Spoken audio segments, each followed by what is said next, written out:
Now, what we'll be covering about vesicobullous disorders is the classification, the genetic blistering disorders, that is the epidermolysis bullosa simplex, junctional and dystrophic epidermolysis bullosa. Then we will be covering a very important topic called autoimmune blistering disorders. These are known as pemphigus group of disorders that can consist of pemphigus foliaceus and pemphigus vulgaris. Then bullous pemphigoid, cicatricial pemphigoid, herpes gestationis, linear IgA disease, chronic bullous disease of childhood, dermatitis herpetiformis, epidermolysis bullosa acquisita, and last we'll be covering what are the approaches to the vesicobullous disorders. Now with this vesicobullous disorders, we mean, as you all know, the vesicle and bulla are both the primary lesions of the skin. What is a vesicle? Vesicle is basically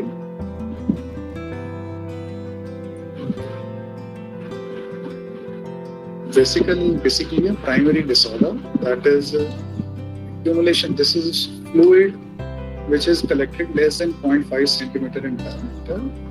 What is a bulla? Bulla is a larger vesicle which is over 0.5 centimeter in size. So vesicles and bulla are basically primary lesions of the skin, and they are accumulation of fluid within or beneath the epidermis.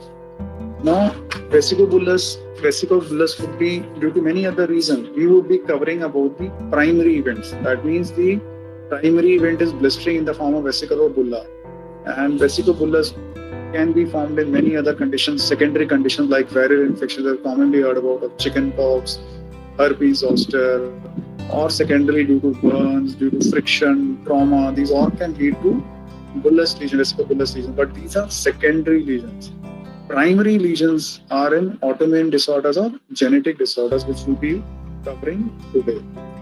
So, due to genetic mutation or autoimmune responses, would be covering today, and the pathology would lie in the epidermis or dermoepidermal junction or the dermis. Now, the classification of vesicobullous disease is either they are inherited genetic blistering disorders or acquired autoimmune blistering disorders. Now, this autoimmune chunk is quite a big chunk. Inherited genetic blistering disorders are called epidermolysis bullosa. These are group of genetic skin disorders. Blistering of skin and mucosae at birth or soon afterwards takes place, following mild mechanical trauma. That is very important. The fine mechanical trauma would lead to formation of vesicle or bulla. These are also known as mechanobullous disorders. There are three main types of epidermolysis bullosa. The commonest is called the epidermolysis bullosa simplex, in which the bulla are formed in the epidermis. So they are very superficial. Then junctional epidermolysis bullosa, the split is around the basement membrane zone. BMZ means basement membrane zone. So basically there is epidermis, then there is dermis, and in between them is the basement membrane zone.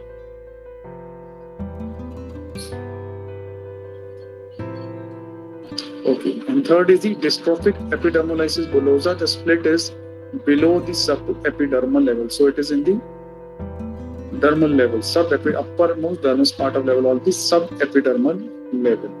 So the deeper the split, the more chances of dystrophy or atrophy you may get. Now this is a very important diagram. This is the diagram of the basement membrane zone or the dermoepidermal junction. Okay. Now, what is EBS? EBS is basically epidermolysis bullosa simplex on the extreme right side of, you can see this one. This is known as epidermolysis bullosa simplex. So that is in the epidermis. This is the epidermis part. This is the dermoepidermal junction, and this is the subepidermal zone. Okay, so the EBS, that is the epidermolysis bullosa simplex, lies in the epidermis. Now these are the various structures. These are various proteins: K5, 14, pectin. This is the BP, that is bullous pemphigoid antigen 1. Then there is lamina lucida, which has type 17 collagen and BP antigen, that is bullous pemphigoid antigen 2, laminin 5, then lamina densa, which are predominantly type 7 collagen. So these are the components of basement zone. And cytoskeleton or basal keratinocytes, these are the basal keratinocytes as hemidesmosomes among the anchoring filaments. Lamina lucida, lensa, and sublamina densa. Now, starting with the most common one, that is the epidermolysis bullosa simplex. So we are covering first the genetic disorders. So it is basically an autosomal dominant inheritance, and keratin 5 and 14, as I showed in the previous diagram, in the epidermis, there are proteins called keratin 5 and 14. The mutations are there, resulting in bulla within the basal cell keratinocytes. So these are superficial bulla in the epidermis only. And onset of blistering is over the trauma-prone sites. What is the commonest complaint of the parents would be that at the site of trauma, wherever there is friction, there is rubbing, the vesicles or bulla form. You can see the figure on the right side. You can see these are the blisters which have ruptured, leaving the raw areas. Now, important thing is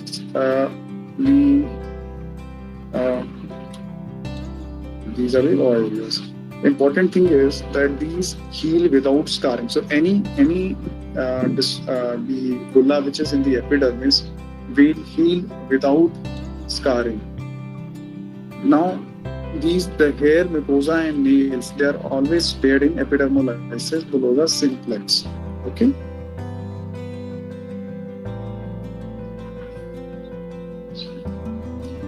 Laminin 5 and bullous 2 antigen, that is the 180 and collagen 17 mutations cause blisters in the lamina lucida. So we are coming on to the junctional part. And there are two parts. This is epidermolysis bullosa junctional types. First simplex, this is junctional type. So as I showed you in the previous diagram, in the lamina lucida, we have laminin 5 and PP2, that is the bullous pemphigoid antigen is there. That is called collagen 17, also collagen 17. So mutations here will cause. So this laminin 5 and BP antigen 2, that is 17 collagen, will cause a junctional epidermolysis bullosa. But there are basically, this is autosomal recessive inheritance is there, and there are two forms. The lethal form is called the Hurwitz type. There are laminin 5 mutations, and non-lethal is called the non-Hurwitz type or laminin 5 or BP180 mutations, in which the lifespan of the patient is normal. They can be present at birth or soon afterward, and severe skin fragility is there. And this severe skin fragility is there. The level of split, as I told you, is at the is deep at the lamina lucida, that is the dermoepidermal junction. There is extensive blistering and denudation. That means there is a lot of blistering, and sometimes the child is born with lot of denudation. Denudation means there is a lot of loss of skin is there. Teeth may be malformed or prematurely lost, and nails may be shed. So this is the hallmark of epidermolysis bullosa junctions. There are two variants commonly, which are, one is the, as I told you, the Hurwitz type, other is the non-Hurwitz type. Now coming on to the third type, that is more severe variant, that is called the dystrophic epidermolysis bullosa. That's it, dystrophic epidermolysis bullosa. Here the mutations are in collagen 7. As we had discussed, in collagen 7, the mutations are there. So coming back to the, again, that very important diagram of the dermoepidermal junction. So these are collagen 7. So you can see they are deep. This is dystrophic epidermolysis bullosa. They can present as autosomal recessive, that which is more severe, or autosomal dominant, which is less severe. There is skin fragility, scarring would be there. As the level of split becomes deeper, there would be scarring, and they heal with milia. Milia are the whitish intraepidermal cysts, they heal with melia formation. The onset is at birth or early infancy, and blistering of skin mainly occurs over the trauma-prone sites. So you can see these were the trauma-prone sites where the blistering took place, and this is the result is lot of atrophy is taken place over these sites because these are deeper lesions, so they heal with atrophy or dystrophy. Oral blisters and scarring can take place. So the similar things can take place in the oral cavity, in the esophagus, in the perianal area, leading to a lot of stenosis and erosions and the consequence of the scarring. In the eye, if the such lesions takes place, there would be synblepharon or corneal erosions or opacity. Now, repeated blistering and progressive scarring will lead to formation of deformities and contractures and deformities. Now, what is the general management of epidermolysis bullosa, which are the genetic diseases? First is investigation. Management has two parts: investigations and treatment. Skin biopsy and electron microscopy are done to determine the level of split. How it is important? Then we can classify according if the level of split is in the epidermis, it is simplex, it is at the junction of dermoepidermal junction, it is junctionalis, or if it is subepidermal, then it is dystrophic. The gold standard investigation is electron microscopy. So if you get an MCQ in the exams for epidermolysis bullosa, the gold standard of diagnosis will be electron microscopy. You can find the definite split. Now, antigen mapping and immunohistochemistry can be done. Prenatal DNA testing for couples that are having children is a very important tool, prenatal DNA testing. So, in dermatology, this is one of the conditions where you can get to know. Now, the main treatment is avoidance of trauma, maintenance of adequate nutrition and hydration. You have to prevent the blisters and the raw areas to prevent sepsis. And if it is something like dystrophic or junctionalis, care of oral and ocular mucosa, and management of contractures and deformities. Sometimes for healing purposes, you can give phenytoin also for management of epidermolysis bullosa. But the commonest is epidermolysis bullosa simplex. And again, these may have maybe very different types. Many variants are there. I have just told you the broad classification. Details I have not told you. You can get in simplex. The commonest one is the generalized or popular one, herpetiformis one. Then there could be localized simplex, mottled pigmentation, the simplex superficialis. In the junctional, you can get pyloric Hurlitz's type, non-Hurlitz's type, generalized type. In the dystrophic also, we have localized, generalized, recessive, elliptic, extembra. But the main crux of things will be the same. Now coming on to the very important group of disorders called acquired or autoimmune blistering disorders. So these are all primary vesicobullous disorders. In the autoimmune blistering disorders, we can classify according to the level of vesicobullous lesions formed. Either they can be in the epidermis, that is the superficial layers of the skin, or they can be in the subepidermal lesions. So intraepidermal are pemphigus foliaceus, pemphigus erythematosus, endemic pemphigus, pemphigus herpetiformis. These are inside the epidermis, superficial layers of epidermis. Then once they are in the epidermis, also on the lower side, that is the basal layer, suprabasal layers, we get pemphigus vulgaris, pemphigus vegetans, paraneoplastic pemphigus, IgA pemphigus, which again is of two types. We'll discuss in details later on. It will be subcorneal pustulodermatosis type or intraepithelial types.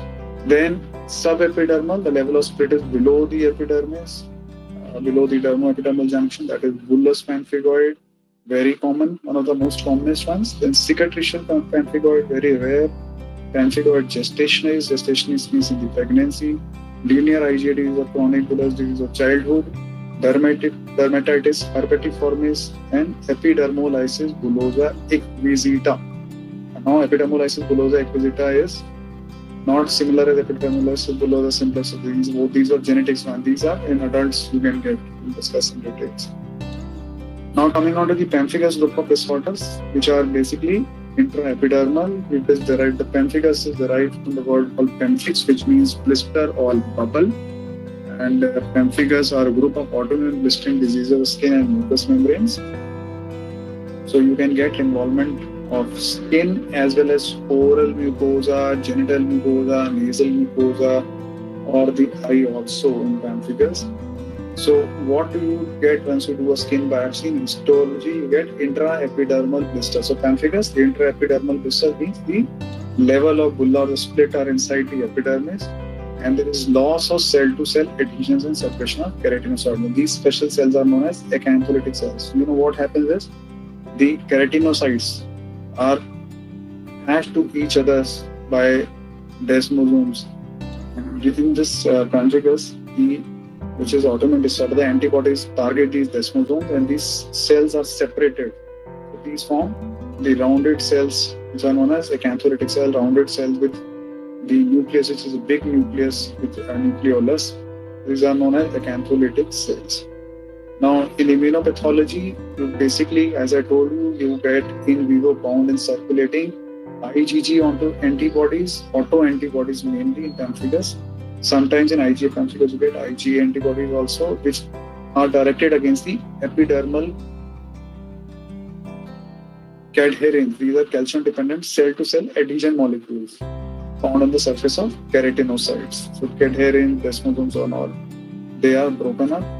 These and the keratinocytes will become acantholytic cells in pemphigus. Now there are different types. As I told you, pemphigus vulgaris, suprabasal blister is there, and it has one variant called pemphigus vegetans. Pemphigus foliaceus is superficial layer just below the corneal corneum. The first layer is stratum corneum, then different layers are there of skin. 4 layers of the epidermis are there. Pemphigus foliaceus, very superficial. Pemphigus, then it has variants like pemphigus herpetiformis, pemphigus erythematosus, and endemic pemphigus, and paraneoplastic pemphigus, and the drug-induced pemphigus is also there. Then intracellular IgA dermatosis. So these are different ones. All top ones are due to IgG.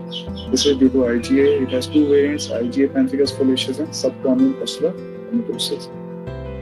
Now, starting one with the pemphigus vulgaris, which is it is disease of middle age, but in Indian population, the younger people are affected. And, one of the tribes of Jews called Ashkenazite Jews are increased susceptibilities there, male and female, there is equal distribution. And the main etiology is the target antigen is desmoglein 3 and desmoglein 1 in few patients, as compared to pemphigus foliaceus, where the target antigen is desmoglein 1. Now, this desmoglein 3 is expressed only in the basal and suprabasal layers of epidermis.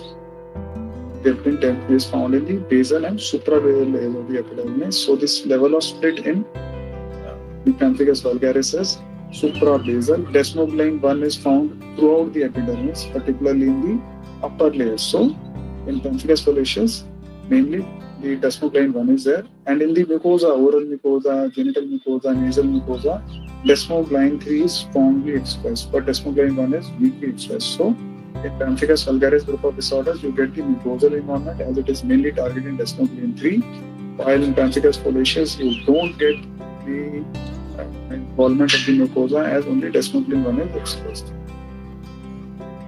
Now, coming on to the pathogenesis, circulating IgG4 pemphigus autoantibodies bind to desmoglein 3 and 1, found in desmosomes, which are present on keratinized cell membrane. In the initial pathology, I told you that desmosome the target. Then there is lysis of the intracellular cement substance, which leads to acantholysis. That means the individual keratinocytes are separated, which leads to formation of intraepidermal blister. Blister cavity contains mainly acantholytic cells. The clinical features of pemphigus vulgaris are basically all patients, they get painful oral erosions, but intact blisters are very rare to be found on mucosa, as these blisters are very fragile and flaccid and they are easily breakable. More than 50% of patients also develop flaccid blisters and widespread cutaneous erosion. So generally the history, this is generally oral lesions come before, then come the cutaneous. Yes, sometimes it may be they simultaneously options there, or very rarely cutaneous lesions may come first and oral lesions may come later on. Now these bullae of pemphigus vulgaris are very typical. They are thin-walled, flaccid bullae. These are flaccid because they are inside the epidermis. They are very superficial, as compared to when we discuss the pemphigoid, which are subepidermal, which are dense bullae. The fluid is initially clear in these vesicles or bullae, and later on they become turbid, pseudopolar, or hemorrhage. Now, bulla easily rupture to form painful raw areas with tendency to spread. Now, that is very important. As compared to the pemphigus foliaceus, the bulla in pemphigus foliaceus, they don't spread. So that is the reason why pemphigus vulgaris is a more dangerous one disease, as mucosa is involved and it has tendency to spread. Okay. Now the sites of lesions are, as I told you, oral cavity, groins, genitalia, axilla, scalp, face, and neck are involved. Now this is one of the photographs of mucosal erosion. You can see stubborn oral erosion. These are oral erosions, and you can see candidiasis, very commonly secondary infected by the candida in the oral cavity. Now these are the blisters, flaccid bulla, which rupture themselves. There are erosions, and you can see the polycyclic spread. If this was the bulla, it has spread like this. So flaccid bullae and these are flaccid bullae. You can see turbid fluid inside. Initially they will be very clear, then they become turbid or Now there are few signs in pemphigus vulgaris. Important are Nikolsky sign. This is basically the lack of cohesion within the epidermis, causes its upper layer to easily move laterally with slight pressure rubbing in active tissue of pemphigus. So what happens is, if there is a bulla, this is the bulla, you can see the blister, you have to give a tangential pressure with the thumb adjacent to the blister, and the skin will peel off. This is known as Nikolsky sign. That means there is lack of cohesion within the epidermis. Now, second sign is called the bulla spread sign or Ashko-Hansen sign. This is very important. You can get a MCQ also on Ashko-Hansen sign.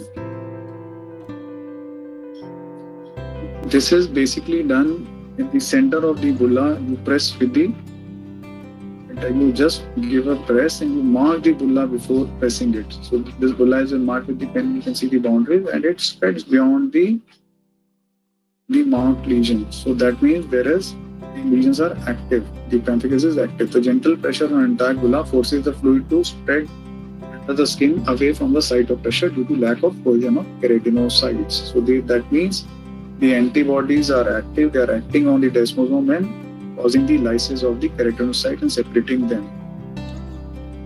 Then there could be secondary infection of the lesions that could lead to sepsis, electrolyte imbalances, etc. Now, another pemphigus vegetans, it is a variant of pemphigus vulgaris. These are flaccid blisters initially formed, they erode, then they form phagoid vegetative lesions or papillomatous proliferation, and commonly they are found on the intertriginous areas. The intertriginous means between the two folds, like groins, behind the ear. You can find it on the scalp, also face, on the tongue also sometimes it has been repeated. There are two types. There are Newman and Hellepuy types. Newman is basically a severe variant and Hellepuy is a mild variant. So pemphigus vegetans is basically a vegetative variant of pemphigus vulgaris. Now, how do you diagnose pemphigus vulgaris? I have told you that you can do Nikolsky sign, Ashko-Hansen sign. In the diagnostic part, you could do a Zank smear. Zank smear is a method to demonstrate the acantholytic cell. What you basically do is, with the blunt end of the blade, you remove the roof of the bulla, and the base which is there, you just scrape with the blunt end. You remove the roof of the bulla with the blade, and with the blunt end of the scalpel blade, you scrape the base, put it on a slide, and do a Giemsa staining, and you will see acantholytic cells in the slide. The acantholytic cells, as I told you, are basically they are the keratinocytes. They are large round cell with hyperchromatic nucleus and perinuclear halo due to peripheral condensation of cytoplasm. These cells are large, plus size is also very large. The histopathology you get, once you do a biopsy, what you get? Suprabasal cleft. So level of bulla formation is at the suprabasal, stratum basal. Suprabasal cleft with acantholytic cells. Inside that cavity would be acantholytic cells. This is typical known as tombstone appearance. There would be perivascular infiltrator lymphocytes and neutrophils. And if you do a immunofluorescence, direct immunofluorescence, you get deposition of IgG, that is, and C3 deposits. And this typical pattern is known as fishnet or honeycomb pattern. So this is Young smear. You can see the acantholytic cell. This is a acantholytic cell. This yellow marked one. This is a large cell. This big nucleus with perinuclear halo is there. These are acantholytic cells. Then this is histopathology. You can see this is this is the epidermis, and this is a stratum basal. This is the cavity, and these are filled with acantholytic cells. Now this is the photograph showing the direct immunofluorescence, and this is Ig deposition inside this is suprabasal area, Ig deposition in fishnet pattern. So you can get MCQs with the exam that fishnet pattern is found in which acantholytic cells are found in all intraepidermal blistering diseases, acantholytic cells will be seen. Now, treatment of pemphigus vulgaris and its variant. Now, pemphigus vulgaris is basically, it needs very stringent treatments, as it has it can spread, and as well as it affects the oral cavity very severely, so patient may not be able to feed himself. That may lead to malnutrition, or chances of getting secondary sepsis or the lesion spread, polycyclic spread is there, are very high. So you need high dose of steroids, and luckily we give steroids around 1.5 to 2 milligrams per kg per day, and long-term steroids are to be needed. As compared to the Western population, their requirement for steroids is much more than the Indian, as their body surface is more. Another modality of treatment is you take pulse steroids. Daily steroids will lead to a lot of side effects like the suppression of the adrenal pituitary axis, that is very common with systemic steroids. So you give pulse steroid, that means you give suprapharmacological doses of steroids on 2-3 days in a week, in a month, so that the anti-inflammatory effects of steroids are there, but the side effects of steroids, the suppression of the HP axis is not there, hypothalamic pituitary axis is not there. So dexamethasone cyclophosphamide pulse, it was first given by the names by Dr. Shricha. We gave 100 milligram of dexamethasone and 500 ml of 5% dextrose on 3 consecutive days in a month. You give cyclophosphamide 500 milligram IV along with dexapulse on first day, second, third day, preferably second day. Every institute follows its own protocol, and this pulse is repeated every 4 weeks.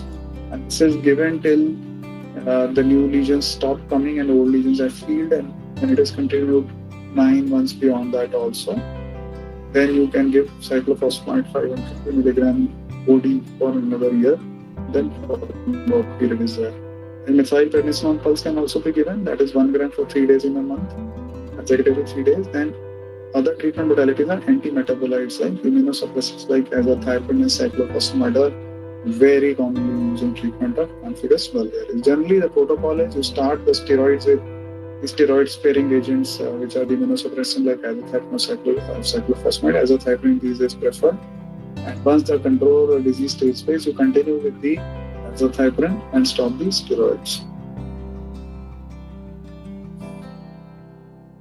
Then there is another modality of treatment called IVIG, that is intravenous immunoglobulins, can be given 2 grams per kg per cycle divided over 3 to 5 days. Dapsone has been tried. Results are not that great in pemphigus vulgaris group of disorder. And cyclosporin has been tried. And rituximab is coming up as one of the treatment of choices. It is basically a biologic agent. This is targets the CD20 monoclonal antibody. It is anti-CD20 monoclonal antibody, and dose is 375 milligram per meter square, that is the body surface area. Once we follow a protocol of twice a month, every 2 weeks, it is given, and you may get an MCQ. The treatment of choice these days may be rituximab, but otherwise it is high dose steroids.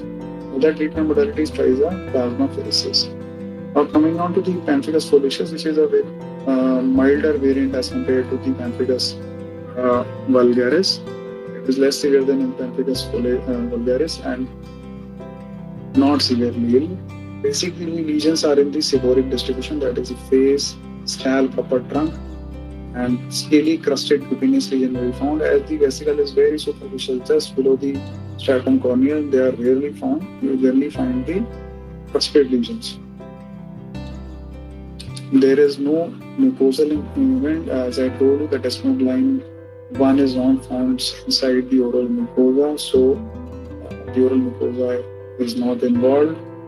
It may remain localized for years and then may rapidly progress, may produce erythrodermic or exfoliated dermatitis. So one of the causes of erythroderma is Graves' pemphigus foliaceus. Nikolsky sign is present. As I told you, just perilesional, give a tangential pressure, the skin will peel off. And in the histology, once you do a biopsy, you get subcorneal blister with neutrophils in the blister cavity, as compared to suprabasal blister of pemphigus vulgaris.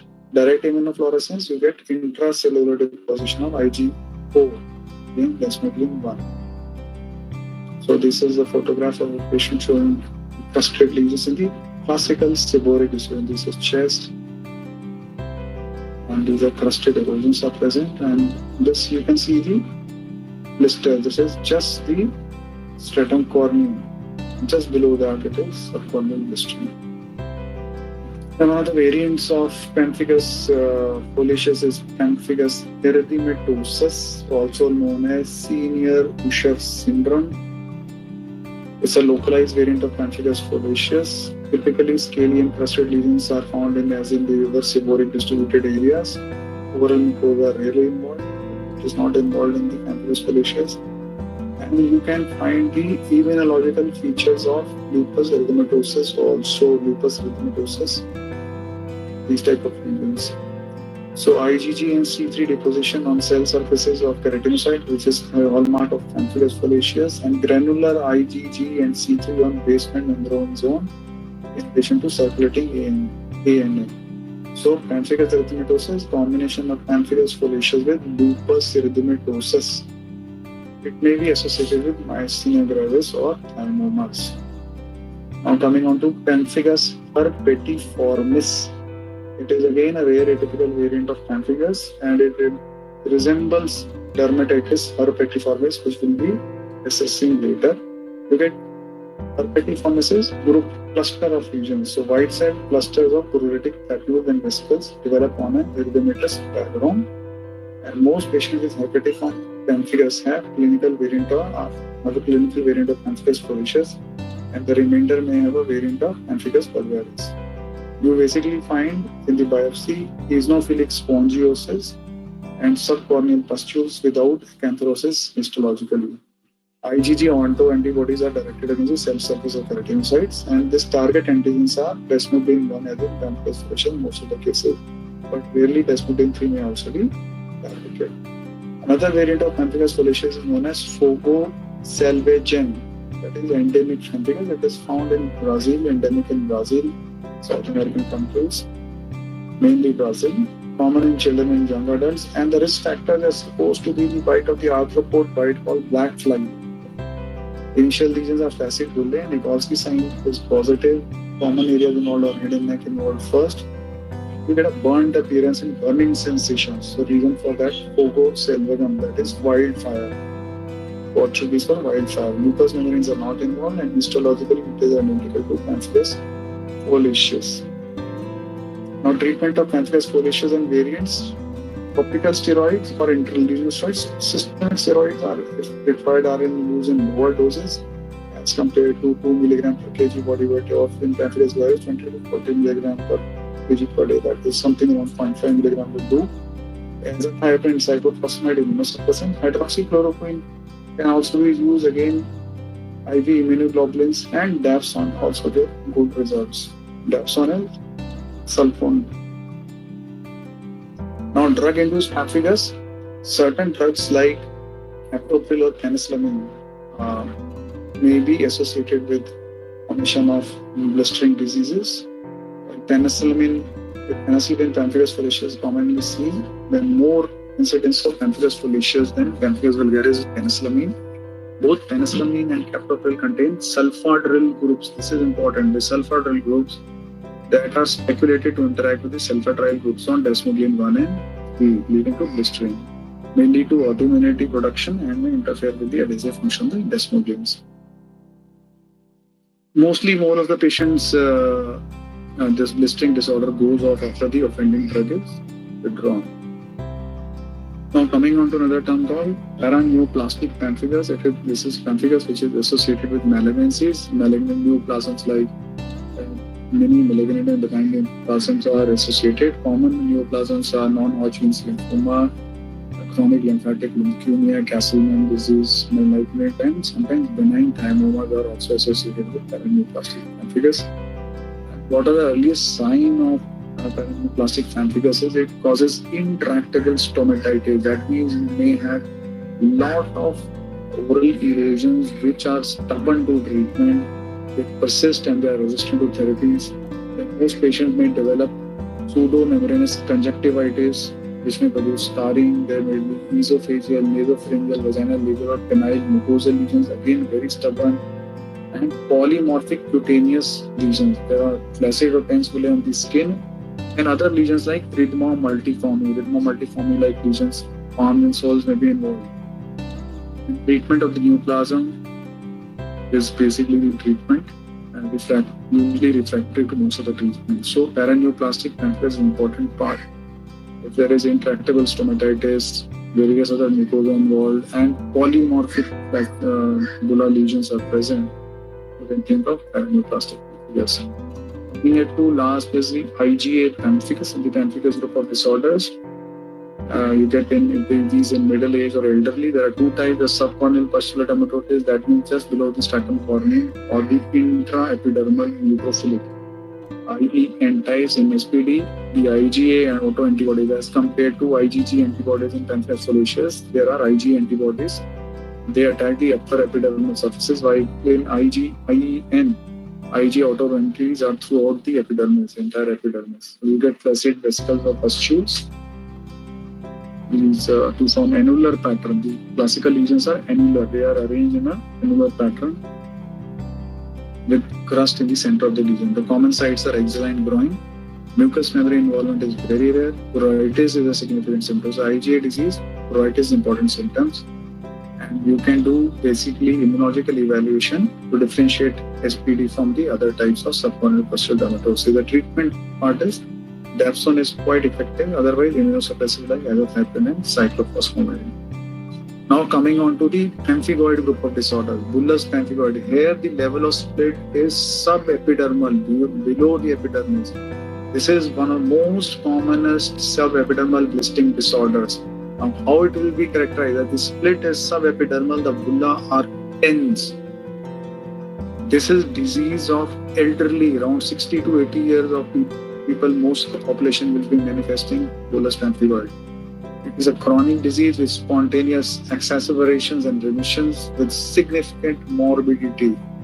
Now, what are the target antigens? These are present in the hemidesmosome. Remember the first figure I showed you of the dermoepidermal junction. They present in the target and antigens are present in the hemidesmosomes, which are components of junctional adhesion complex that promote the dermoepidermal cohesion. So BPA, bullous pemphigoid antigen 1, or called BP230, and BP antigen 2, or called BP180, or type 7 collagen, that is 180 kilodalton, are the target antigens.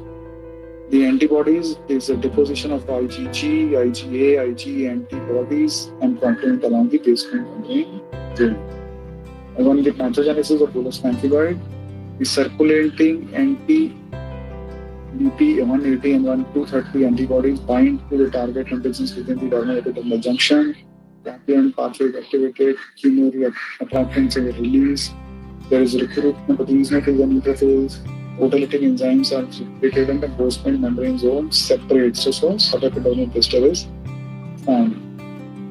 What are the clinical features? As I told, the cutaneous manifestations are characterized by tense blisters, and the lesions are polymorphic here. There is a phase before the blister comes There may be patient may complain a lot of itching, eczematous, papular urticarial lesions may be there. These are called prodromal phase for several weeks, which will be followed by tense vesicles and bulla containing fluid, clear fluid or normal or a reddish epidermatous base. And on rupture of this bulla, there will be denuded areas where intensity feels spontaneously. There is no polycyclic spread as in pemphigus vulgaris. Nikolsky sign is negative as it is subepidermal disease. The sites are lower abdomen, inner part of the thighs, groins, flexural aspects of the limbs.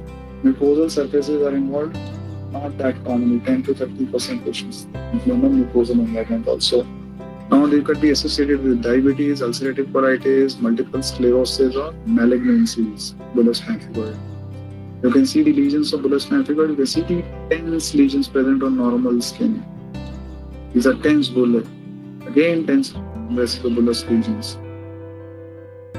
Diagnosis, Zank's smear is negative. You can just find plenty of eosinophils, few neutrophils, but no acantholytic cells. So itching is explained by these eosinophils. No acantholytic cells as compared to pemphigus group of disorders. On the histopathology, the epidermis is normal. Subepidermal bulla with fibrin and eosinophils is there. The dermis shows infiltrate of eosinophils, mononuclear cells, and neutrophils. And in the immunopathology, you get C3, IgG, IgA, IgM seen along the basement membrane zone in a linear fashion.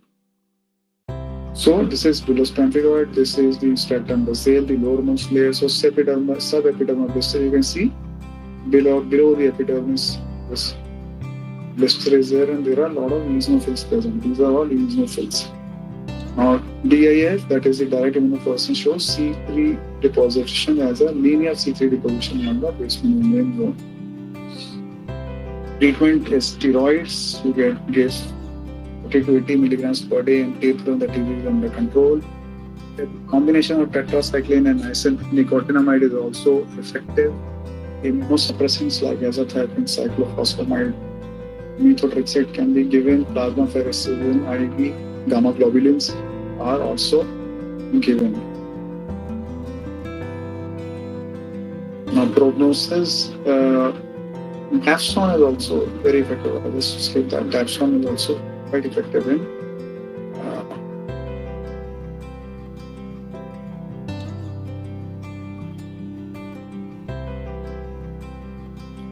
the treatment of bullous pemphigoid. Prognosis is benign self-repeating disease lasting for months to years. Some remissions are attained.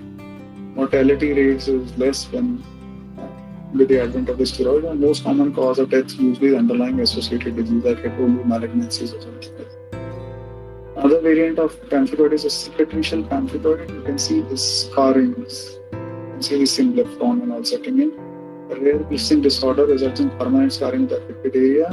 It affects the mucosal lesions, predominantly oropharynx, nasopharynx, conjunctiva, larynx, genitalia, and esophagus. Sequelae include oropharyngeal lesions, esophageal stricture, stridor, invertal shrinkage, symblepharon, and statuitis. In histopathologies, there is a subepithelial bulla as like in pemphigoid, similar to bullous pemphigoid.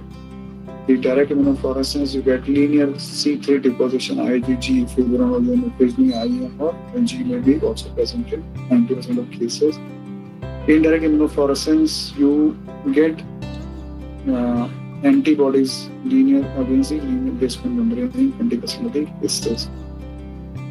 Herpes gestationis, another disease is called herpes gestationis. Gestationis means autoimmune blistering disorders, or this is a autoimmune blistering disorder of young women. Occurs in pregnancy, generally around the third to fourth month of pregnancy. You get seventh month of pregnancy, fourth to seventh month of pregnancy. It's the commonest time of getting the disease, but cases have been reported in first trimester also, or within first week postnatally. How will they start? They will start like severe pruritus and urticaria like in bullous pemphigoid, and they are followed by blisters, predominantly in the periumbilical area, lower abdomen. And these are tense blisters. Mucosal involvement is very rare. The lesions will spontaneously improve postpartum. Recurrence may occur in subsequent pregnancy. So you have to tell the patient, another pregnancy you may get again. Then recurrence may occur premenstrually or if the patient starts taking oral contraceptives also. Direct immunofluorescence shows C3 deposits at basement membrane zone along with IgG in some cases. And treatment is systemic steroids. Systemic steroids are treatments which are given for treating of pemphigoid gestation or herpes gestation. The other word is also called herpes gestation, pemphigoid gestation. Around 5% of the babies born to mothers with pemphigoid or herpes gestationis have urticarial vesicular or bullous lesions which resolve spontaneously during the first few weeks after birth. Prednisone in dose of 20 to 40 milligram kg. Sometimes higher doses may also be required in treatment of herpes gestationis. Now coming on to the linear IgA disease. Linear IgA disease or LAD, it is also known as LAD, acquired subepidermal blistering disorder. Again, it is subepidermal, common in children and adults with skin and mucous content involvement. It is characterized by linear deposition of IgA as compared to the linear deposition of IgG in pemphigoid, bullous pemphigoid. IgA is deposited here. There are two main entities. In children, if it occurs, it is known as CBDC or chronic bullous disease of childhood. In adults, it is known as linear IgA disease.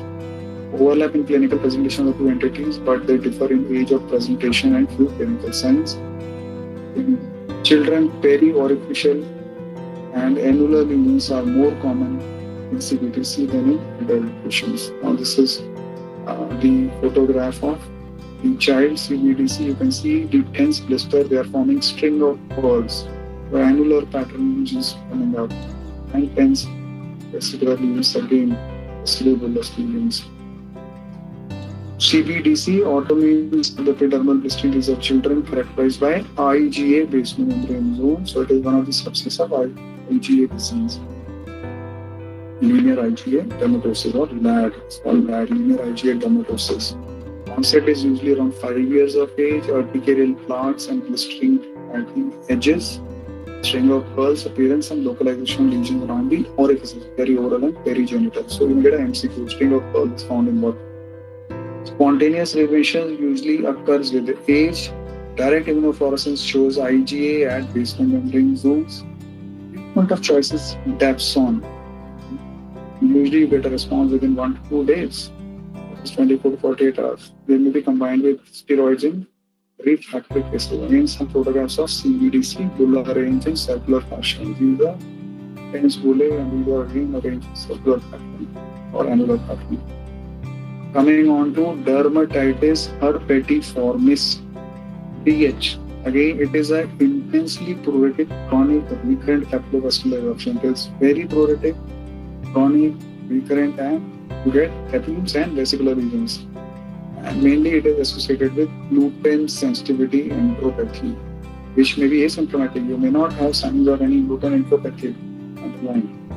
Onset is usually between 20 and 55 years, mainly in males. Gluten-containing diet like wheat, barley, oats, and rye may be a trigger factor. Antigen guarded with filial antigen cross-reactive skin. You get antibodies which are IgA directed against the Leiden and autoantigens like reticulin and endomycin. And again, in DIF, C3 IgG meetings also may be seen beside the IgA. The most important symptom of dermatitis herpetiformis is pruritus. The lesions are symmetrically distributed, grouped erythematous papules. Papules are raised lesions and papillovesicles. They rapid excoriate, they extrude, and the impact is difficult to demonstrate. The typical sites are there: extensor aspects of the limbs, elbows and knees, commonly affected buttocks, natal cleft, shoulders, upper back, face, and scalp may be involved. And this is known as dermatitis herpetiformis, and this is distribution of extensor aspects. Buttocks, natal cleft. This is known as a butterfly fashion rash. Butterfly fashion rash. That is again a MCQ question. Oral lesions are common but asymptomatic. There is provocation of lesions with iodides. So sometimes iodides are potent. If there is exacerbation, the then diagnosis is confirmed as dermatitis herpetiformis. Differential diagnosis would be scabies or urticaria or some eczema like atopic eczemas. So this is dermatitis herpetiformis, which is a typical extensor area where the elbows are involved. You can find symmetrical distribution again, and those extreme excoriations are there. Now, management of DHS, you do diagnosis is you do a biopsy from the impact vesicle reveals neutrophilic microabscesses at the tips of dermal papillae. So, neutrophilic microabscesses at tips of dermal papillae. Once you do a DIF, direct immunofluorescence, goes from the skin, normal skin buttocks, you get granular IgA deposit in the dermal papillae. This is diagnostic hallmark. Treatment is strict gluten-free diet. Dapsone is very effective.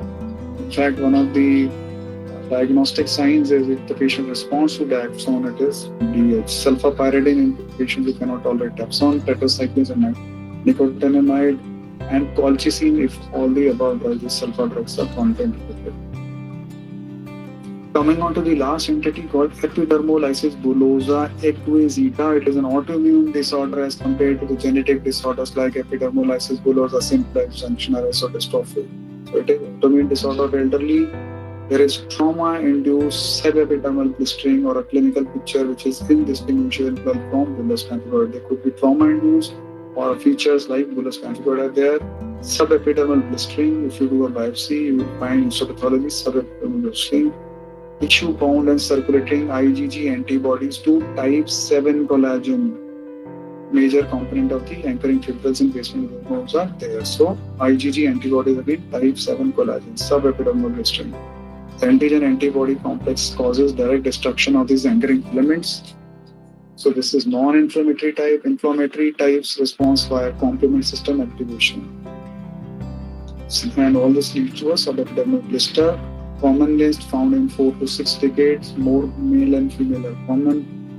In the presentation, there are two variants, non-inflammatory type and inflammatory type.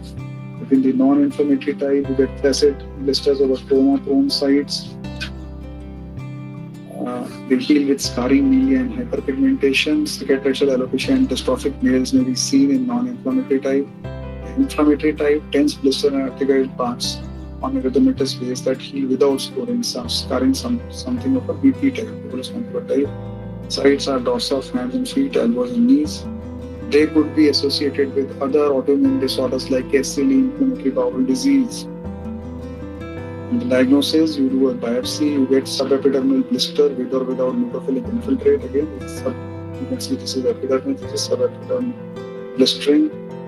If you do immunopathology, these are linear deposition of IgG-C3, sometimes IgM and IgA. There is another technique called salt splitting technique. So in this you will find on the dermal side the deposition of antibodies as compared to bullous pemphigoid where epidermal deposition is there. So there are two types, inflammatory and non-inflammatory types. Some books say of 4 types, that is classical mechanocorless presentation of non-inflammatory blistering disease, bullous pemphigoid type or the inflammatory type. There are some books that describe cicatricial pemphigoid like presentation, and others that describe as linear IgA dermatosis presentation also. Now the treatment is more difficult in mechanocorless form. Patients are refractory to high dose of systemic glucocorticoids or immunosuppressants. Other treatments are supportive therapy, steroids in combination with dapsone, sulfonamides, azathioprine, methotrexate, colchicine can be tried, cyclosporine, IV immunoglobulins. As I told you, the prognosis of inflammatory type is better as compared to the non-inflammatory types. Really, the disease may remit spontaneously. What is the basic approach to vesicobullous disorder? I am telling about the primary. The secondary causes are also there, as I told you in the beginning of the lecture. Secondary autoimmune blistering disorder could be due to viral infection, trauma, friction, burns. But we are concerned here with primary vesicobullous disorders. There are so many variants which I have discussed. You take a good clinical history and clinical features. Age of onset is very important. Family history and drug history will classify whether it is drug-induced or hereditary. Nature of bulla, if it is flaccid, that means the split is intraepidermal, so you get pemphigus foliaceus or pemphigus vulgaris, or their subtypes. If it is tense, it is subepidermal, so you can get bullous pemphigoid, cicatricial pemphigoid, or linear IgA disease, or dermatitis herpetiformis or pemphigoid gestations. Bullous spread sign and Nikolsky sign to look out for acantholysis. If it is present, then it is pemphigus group of disorders. Now coming on to Zank's sphere to see for acantholytic cells, eosinophils and neutrophils. Then you can do a histopathology to find out the level of blister, type of cellular infiltrate. If in the histopathology, the level of blister is in the suprabasal, that is pemphigus vulgaris. If it is subcorneal, it is pemphigus foliaceus. If the blister is subepidermal, then you have to think about bullous, pemphigoid, and group of disorders. Then immunofluorescence.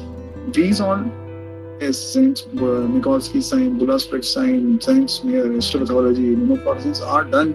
These are battery of tests which have to be done in all cases of vesicobullous disorders. Immunofluorescence, you have to do both direct and indirect immunofluorescence for autoimmune bullous dermatosis. There's a fishnet appearance on direct immunofluorescence that signifies that it is pemphigus vulgaris. If it is present in subepidermal linear part, that is bullous pemphigoid. Then indirect immunofluorescence is also important as you find out the antibodies. Suppose it is very important in diseases like pemphigus vulgaris, which are quite difficult and to treat and which could also become life-threatening. Pemphigus vulgaris, as they have a polycyclic spread and a lot of oral and mucosal involvement is there. You can measure the level of antibodies prior to treatment by indirect immunofluorescence. And after treatment, once you are giving, if there is a fourfold fall in the level of the antibodies, that means you are going in the right direction. So that means that is the prognostic value is there. Other tests which can be done can be ELISA. Also, these days are catching up. Is ELISA test for pemphigus group of disorders against desmoglein 1 and desmoglein 3. So you should note it down. Last, the electron microscopy, as I told you in the beginning of the lecture, for the genetic mechanobullous disorders is also important. Just for the sake of rapid repetition, I have just put down few MCQs. Nikolsky sign is commonly negative in. So you have the 4 choices. So Nikolsky sign will be negative in. Bullous pemphigoid, these are negative in subepidermal disorder. Bullous pemphigus foliaceus vulgaris and toxic epidermal necrolysis. This is basically drug-induced and the epidermal necrosis takes place. Nikolsky sign is possible in toxic epidermal necrolysis also. So all subepidermal disorder will be negative. Drug of choice in treatment of dermatitis herpetiformis is prednisolone, mitoxantrone, dapsone, isoflavone. As I told you, dapsone is sometimes indirect. If you give the patient dermatitis herpetiformis dapsone and he responds, then you are sure you are treating the right thing. Row of tomb appearance on histopathology seen very clearly in pemphigus vulgaris. Dystrophic epidermolysis bullosa mutation is in type 7, keratin 5 and 14, BP2 antigen, laminin 5, type 7 to 11D, deepest subepidermal part. Again, then senior Usher syndrome is another name for pemphigus erythematosus. That is a combination of pemphigus foliaceus with lupus erythematosus. Now, which is the skin disease? This is bullous pemphigoid. This is the tense bulla present here. And what is this immunofluorescent pattern? And these are something that look like scales. So, fishnet pattern of. Thanks for watching. How was the video? Do let me know in comment section. Please do like, share, and subscribe, and don't forget to press the bell icon for more updates. Have a great day.